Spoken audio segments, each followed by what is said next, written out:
Oggi siamo con Fabrizio De Re, friulanissimo, ma in realtà in Germania. Tedesco d'adozione. Tedesco d'adozione e tra l'altro per generazioni. Tu sei nato in Friuli e poi dopo sei andato immediatamente in Germania. Sono nato a Pordenone per volere dei miei genitori, però pochi giorni prima, io sono nato il 28 di ottobre, il 25 eravamo in Germania, il 26 in macchina sono arrivati in Italia e il 28 sono nato. Cioè, più o meno è andato così. E il 30 eri di nuovo in Germania. Il 30 ero di nuovo in Germania. Bene, Fabrizio De Re, noi ci stiamo sentendo perché tu sei, per quanto riguarda quello che stiamo facendo, un personaggio un po' particolare. Conosci bene la mentalità italiana perché sei friulano, però stai vivendo il mondo della ristorazione dell'Horeca in Germania e quindi insomma due punti di vista completamente diversi. Allora vorrei chiederti subito, per noi è stato l'8 marzo, il momento della chiusura totale, no? E adesso ripartirà piano piano la fase 2. Adesso si spera che il 18 maggio, al più tardi sarà il 1 giugno, riaprano anche nel mondo della ristorazione ristoranti, bar, enoteche, gelaterie. Tu cosa fai in Germania? Come hai vissuto questo periodo? Ma guarda, cosa abbiamo in Germania? Noi in Germania abbiamo 2 gelaterie di famiglia, un'altra più piccolina che è un punto vendita gestito dal mio cugino, quindi tutto in ambito familiare. E siamo qui, come dicevo già, da mio nonno, e poi mio padre, mia madre, io, e quindi siamo qui abbastanza bene articolati. La prima apertura l'abbiamo avuta nel 52 e quindi è da qui che è nato tutto. Come la stiamo vivendo? Noi qua abbiamo chiuso il 20 marzo, se non sbaglio il 17 ci hanno fatto chiudere l'interno, poi chiaramente le terrazze, sempre il 17, 18-19 ci facevano fare solo to go, solo in tedesco si dice Straßen, vuol dire vendita solo in strada. Delivery. No, non delivery, c'è proprio può venire al banco, prendere e va via. Ah, un take away. Un take away, esattamente.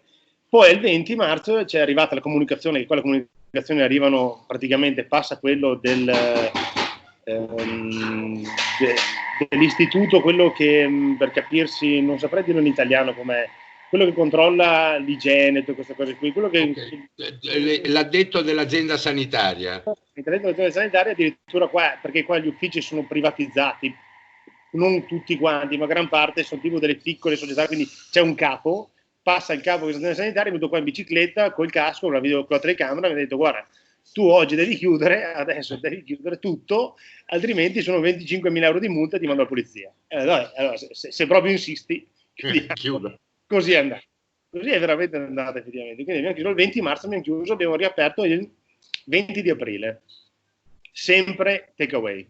Sempre take away. Invece l'apertura definitiva per quando è prevista? È arrivata la comunicazione ieri, il 18 si apre le terrazze esterne, mentre una settimana dopo si apre l'interno.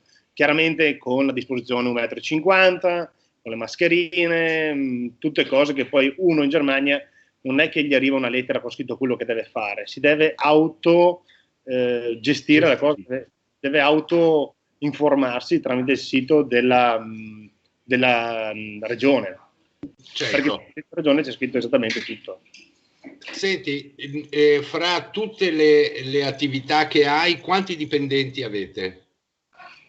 Diciamo che il 20 di marzo erano circa 16-17 dipendenti. E che fine hanno fatto i 17? Allora, 17 dipendenti io li ho tenuti tutti quanti qua con me, perché gli ho dato l'alloggio, che li pago io chiaramente, per i studi dipendenti che vengono, 2 sono friulani addirittura, altri sono italo-brasiliani, e quindi loro sono rimasti qua, tra virgolette, alle mie spese per questo periodo qua. Gli ho dato a mangiare, dormire, chiaramente, che è tutto compreso nel contratto stagionale di affitto di una getteria, e mentre un solo brasiliano è tornato in Brasile. Ho preso l'aereo perché mi ha detto Fabrizio, io qua non c'ho lavoro, ho preso giù con la mia famiglia, e uno è andato. E qui anche in Germania, chiaramente io quando li tengo qui li tengo assicurati, perché l'assicurazione in Germania non è un'assicurazione nazionale come in Italia, ma è privata, che il datore di lavoro deve pagare a tutti i dipendenti. Se invece se la situazione fosse stata diversa, diciamo un'azienda che ha dipendenti e che scusa solo un attimo che Prego. Ecco,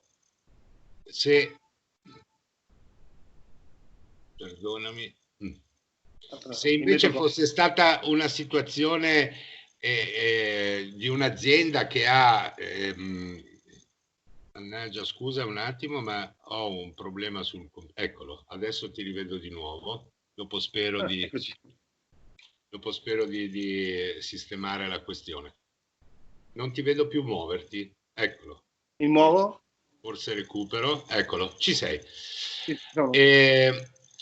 se invece fosse stata una situazione normale, come c'è per tante aziende che hanno dei dipendenti e si trovano nella condizione che in quel periodo di lockdown i dipendenti non possono lavorare, il governo tedesco come sarebbe intervenuto? Come interviene? Allora, il governo tedesco è intervenuto così. Ha emanato un Soforthilfe, che la traduzione significa un aiuto immediato, che era da comporre un piccolo questionario, e tutti quanti i negozi, tutti quanti i piccoli artigiani, non le grandi aziende, ma i piccoli artigiani che hanno tipo società non SPA, ma socio unico, come si dice in Italia, quelli hanno diritto, in base ai dipendenti che hanno, ad avere un aiuto. Da 0 a 5 dipendenti era 9.000 euro, da 5 a 15 dipendenti 15.000 euro, e da 15 a 30 dipendenti era 30.000 euro. Soldi a fondo perduto o prestati? Allora, sono soldi a fondo perduto, però mi è arrivata una lettera nella quale c'è scritto chiaramente, loro me l'hanno dati, fanno tutti i controlli del caso, se la cosa non corrisponde a quello che ho dichiarato quando ho fatto quella carta lì, chiaramente le rivogliono indietro, e loro non è che te li domandano e li bonifici, se li prendono dal conto. Certo. Come ti hanno mandati, se li prendono. Ma come funziona la transazione? Però diciamo, parliamo di persone oneste che dichiarano il vero, no? Come sicuramente hai fatto tu. Tu hai detto, guardate, la mia situazione è questa, e loro ti hanno messo sul conto 9.000 euro. Ma a me non hanno messo sul conto 15.000 euro. 15.000 euro, benissimo. Ti hanno messo sul conto per attività. 15.000 euro per attività, per dire, visto che devi rimanere chiuso, ti diamo intanto questi. Esattamente, questa è la cosa come è andata. Loro ti dicono, questo è per pagarti gli affitti nel momento in cui hai bisogno di pagare un affitto, pagare l'assicurazione dei dipendenti, pagare tutti i tuoi costi fissi che hai fondamentalmente normali, nel senso... Allora, scusa che insisto, questi soldi hanno coperto un periodo temporale che è andato dal 20 marzo al 20 di aprile? Loro lo calcolano marzo, aprile e maggio, quindi loro hanno calcolato tutto in 3 mesi diluito, però te l'hanno mandati tutti in un'unica soluzione. Mi servono 5, 10, 15, però te li mandano tutti in una soluzione a 15.000 euro. Calcola che un amico mio ha un negozio di lampadine, cioè che vende delle lampadine particolari, LED, no? Lui è da solo e lui è arrivato a 9.000 euro. È arrivato a 9.000 euro. Sì. E questa è la situazione. È un po' diverso dall'Italia. È un po' diverso. Che altri tipi di sostegni ha previsto il governo in questa situazione? Allora, il governo ha previsto adesso la cassa integrazione per chiaramente tutti i dipendenti. Io non avevo mai fatto la cassa integrazione, quindi non sapevo neanche come si gestisse. Lo gestisce l'ufficio collocamento tedesco, che si chiama Arbeitsamt, e la cassa integrazione copre il 60% dello stipendio del contratto di lavoro del tuo dipendente. Chiaramente la mia situazione adesso è che dal 6 maggio non mi è arrivato ancora un euro di cassa integrazione, e che io ho a sua volta già dato ai miei dipendenti. perché il datore di lavoro gliela paga ai dipendenti e a sua volta il datore di lavoro poi lo riceve dallo Stato tedesco. Io però non ho fatto niente. La previsione di incasso, diciamo così, del contributo statale per la cassa di integrazione quale potrebbe essere? Non lo so. Non lo lo so perché non avendo uno storico non saprei dirti come funziona, non ho mai richiesto. Ma secondo te questa è una disfunzione del governo oppure è semplicemente in questo momento una situazione normale? Secondo me loro chiaramente si trovano anche loro con una situazione un po' in difficoltà, anche perché non so quanti milioni di esercenti ci sono, milioni o migliaia di esercenti sono qui in Germania, e quindi sa, una domanda così veloce tutti quanti insieme magari la devono gestire in maniera... Per esempio però gli affitti, le cose varie sono rimaste tutti uguali, Nessuno ha modificato un euro dell'affitto né di altre cose. Certo. Quello che tu senti dire dagli altri tuoi colleghi che anche che abbiano attività diverse è uno spirito, diciamo così, attendista, ma tutto sommato sereno della fine di questo periodo, oppure c'è di base una lamentela anche in Germania, ma non siamo soddisfatti? Sì. Come funziona? Ci sono voci un po' contrastanti con la Germania. C'è chi dice va bene, tanto siamo qua da 20 anni, 30 anni sul mercato e per noi non è un problema se 2 mesi chiudiamo, anche 3 mesi. Invece ci sono tante altre persone che magari hanno fatto degli investimenti un po' così, diciamo, basati non su magari qualcosa di stabile o magari con le entrate riuscire a pagare tutti quanti i debiti, non so le realtà delle altre persone, però ci sono mezzi e mezzi. Mezzi sono, tra virgolette, tranquilli e mezzi sono un po' più, diciamo, tipo c'è una catena di hamburger davanti a me, non dico il nome, che però è molto conosciuta qua in Germania, che secondo me non riaprono, ma parliamo di 83 punti vendita. Caspita. Sì. Però so per certo che pagano 15.000 euro di affitto al mese. Certo. E quindi tu mi stai dicendo anche un contributo, per quanto generoso, perché poi alla fine è stato un contributo. Sembrano tanti soldi, ma è una goccia in un buco, perché gli affitti qua in Germania sono molto alti. E io sono nel Baden-Württemberg, se vai nel Bayern, il Monaco di Baviera, sono addirittura ancora più alti. Certo. Ma parliamo di negozi da 100 metri quadri a 7.000 euro al mese, 8.000 euro al mese, più le spese condominiali. Certo, anche perché tu mi stavi dicendo che è vero che ti è arrivato un contributo, ma non è cambiato nulla dal punto di vista degli affitti, delle bollette, quindi quello procede tutto. Ti dico addirittura che la bolletta della corrente qui in Germania è un forfait mensile. È un forfait mensile che tu metti d'accordo con il tuo, come si dice, il tuo fornitore. Esattamente, fornitore di corrente, che lui ogni mese ti preleva dal conto magari 1.500 euro. A dicembre ci ha reso conto, ti ha prelevato tot soldi, tu ne hai consumati tot, più o meno, lui o te li ritorna o glieli paghi. E io marzo che ero chiuso, aprile, ho pagato lo stesso importo di corrente, anche se effettivamente il mio consumo è zero. Certo. Lì non si scappa. Anche perché i soldi te li prelevano dal conto, non sei tu che li paghi. Certo. Siamo partiti. Senti, per il futuro, dall'apertura in avanti, avete indicazioni di altri sostegni da parte del governo, oppure nel momento in cui finirà questo periodo ritornerete ad essere totalmente autonomi, dovrete essere di nuovo totalmente autonomi? Quello sicuramente. È arrivata una, tra virgolette, voce di la DEHOBA, è praticamente la Confcommercio tedesca per tutti i gastronomi, e lei dovrebbe aver vinto una causa contro lo Stato tedesco nella quale addirittura adesso devono ricevere altri 3.000 euro, sempre a fondo perduto, più 2.000 euro dipendente. Però questa è solo, tra virgolette, una chiacchiera. Però fino a non sapere che tipo di ristoranti adesso sono chiusi, tutti chiusi, non si possono fare solo delivery. E poi secondo me fra un mese e mezzo, 2, quando tutto si è stabilito, penso io, ognuno deve camminare con le proprie gambe. Certo. Senti, proprio in virtù della necessità di ricamminare con le proprie gambe, quali sono lì in Germania, diciamo così, le tendenze nella riapertura. Da noi diciamo così che la chiusura viene tamponata con il delivery. Sì. È la formula che è più comune per i ristoranti che ovviamente sono chiusi, no? Ecco, per voi invece quali sono le prospettive? Che cosa avete in mente? E tu con le tue attività? Noi non facciamo delivery perché fare il delivery col gelato, per esempio, è una cosa un po' difficile, anche perché se è a 8-9 km magari il caldo roba si può sciogliere, quindi noi non abbiamo questa opzione qui. Gli altri gastronomi vedo che fanno delivery,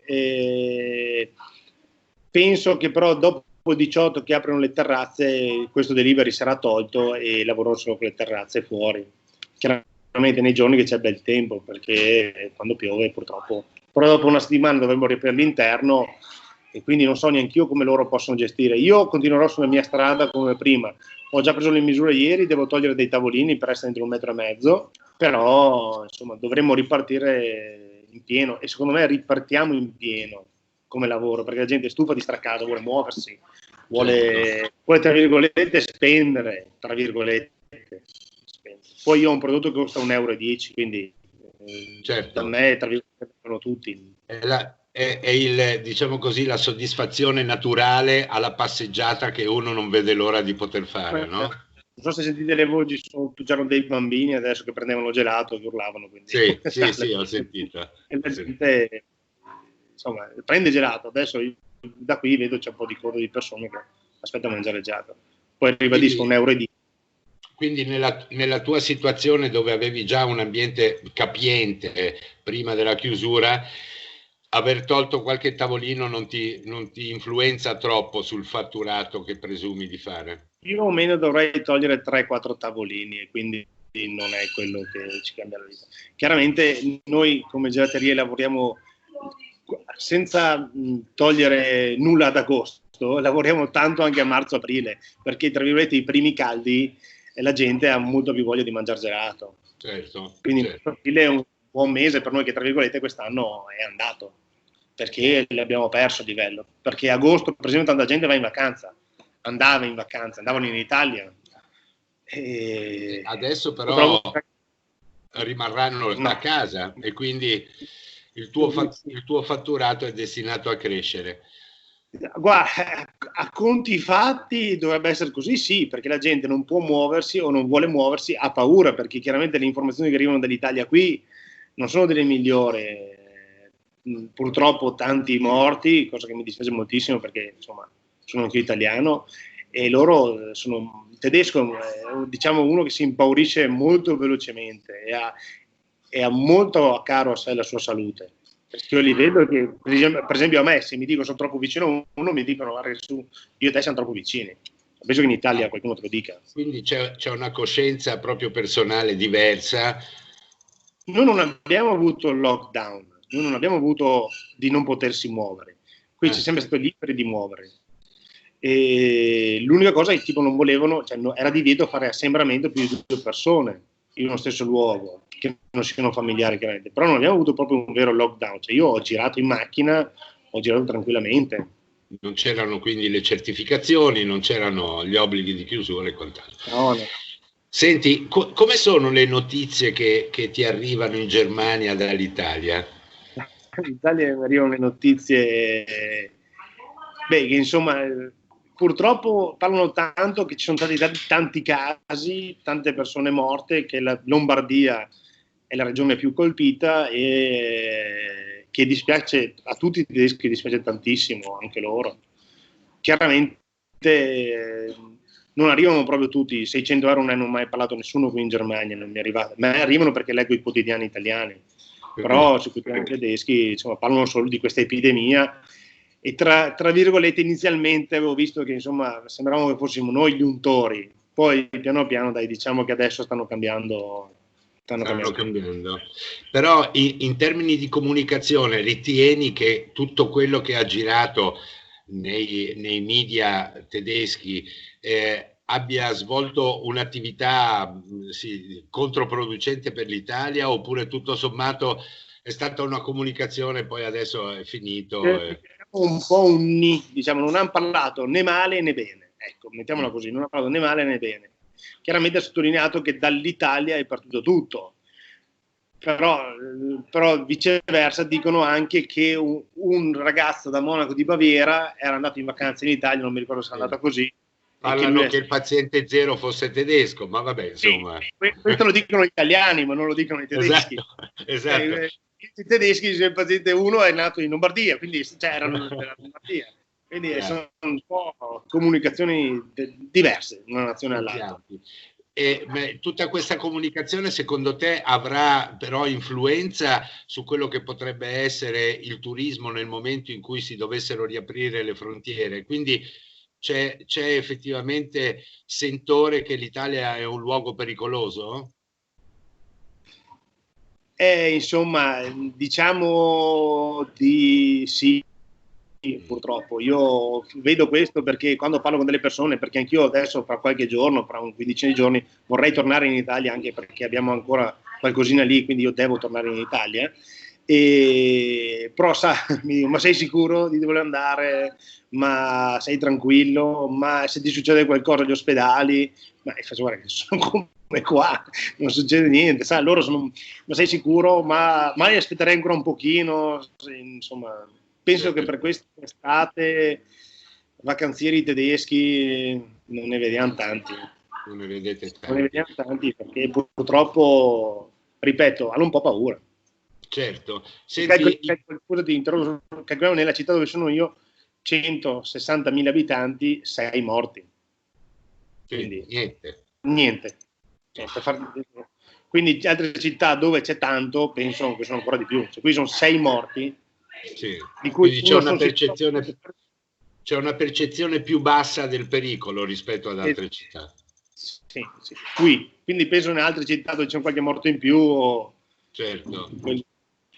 Senti, i tuoi colleghi che vivono in Germania e che fanno ristorazione, che per noi sarebbero, anzi sono sempre stati fino al 9 di marzo un patrimonio importante perché gli abbiamo trasmesso vino, prodotti, gli abbiamo trasmesso, abbiamo esportato verso la Germania, almeno nel mondo dell'enogastronomia, tantissima merce. Per noi il mercato tedesco è strategico. Come si stanno organizzando? C'è una riapertura? Ritieni che il turismo sarà quello che sarà, però le merci riprenderanno velocemente a correre? Io a livello di vini abbiamo anche un'enoteca, se si può chiamare enoteca bar, che adesso è chiuso, chiaramente perché solo il gelato si può vendere. Questa enoteca bar, noi abbiamo tanti vini friulani, Hermann per esempio, vendiamo tanti questi vini qua, e il tedesco ama molto il vino italiano, ama molto il prosecco. Il prosecco viene proprio una cosa amato moltissimo e penso che i prodotti italiani chiaramente li consumano tutti e sempre di più. Viceversa, proprio secondo me mancherà fisicamente la persona che viene in Italia, però l'esportazione continueranno forse ancora di più, senza dubbio. Perché insomma, c'è una prospettiva di ripresa interessante. Senza dubbio, perché il buon vino viene sempre bevuto volentieri, anche a livello di cibo e robe. Diciamo che i piatti italiani in Germania non sono come i piatti italiani in Italia, sono un po' modificati per il gusto tedesco. Certo. Cioè usano molto, per esempio, l'aglio viene usato moltissimo qua, e quindi diciamo un piatto di pasta a ragù con l'aglio non è proprio italianissimo. Non è proprio italiano, certo. No, ai tedeschi piace, diciamo i tedeschi non sono proprio così delicati di palato come noi italiani. Sì. Senti, è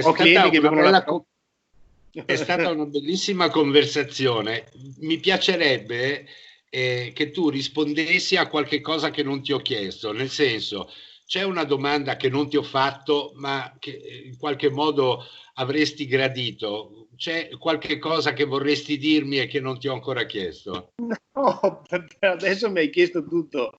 Quello che posso dirti è che noi qua italiani in Germania, grazie a Dio, facciamo bene e continuiamo a far bene. Spero che tutti anche i miei colleghi lo continuino a fare bene, e che chiaramente anche a noi manca tanto l'Italia, e purtroppo vedere che certe scelte governative per l'Italia questa cosa fa un po' male, perché dici, cioè, un paese bellissimo, siamo invidiati da tutti, abbiamo tutte le tecnologie, secondo me, più avanti al mondo, abbiamo dei marchi che a Germania si li sognano, perché loro faranno le Porsche, ma noi facciamo le Ferrari. Certo. Quindi sai, questa cosa qua mettiamo a livello di automobili, quindi loro faranno anche gli spezzoli, ma noi abbiamo fatto gli spaghetti. Quindi, per farti degli esempi, è un peccato che il nostro governo non sappia valorizzare così tanto gli italiani, perché gli italiani secondo me hanno delle potenzialità che in altri paesi sicuramente molto molto di più di quello che valorizzano in Italia, purtroppo. Sì. Purtroppo questo è il rovescio della medaglia di una comunicazione che va al di là dei confini nazionali, per cui i nostri problemi poi alla fine vengono assorbiti anche dagli italiani che sono all'estero e che si portano dietro questa immagine in questo momento che ci dispiace veramente avere. È un peccato, perché dici, con tutte le nostre potenzialità, io ho un amico turco mi dice sempre: se noi turchi abbiamo un vostro marchio, un vostro marchio, cioè saremo fortissimi, ma basta uno. Certo. Come faccio a dargli torto? Non posso dargli torto. È vero. Va bene, Francesco, è stato un vero piacere parlare con te. Ti auguro veramente di avere un grande successo, anche perché per noi sei un orgoglio italiano che in Germania tiene alta la bandiera del tricolore. Quindi friulano tricolore. Friulano. Italiano friulano, non dimentichiamo. Ok, grazie mille. È stato un piacere. Tutto mio. Grazie, ci sentiamo presto. Ciao, un abbraccio.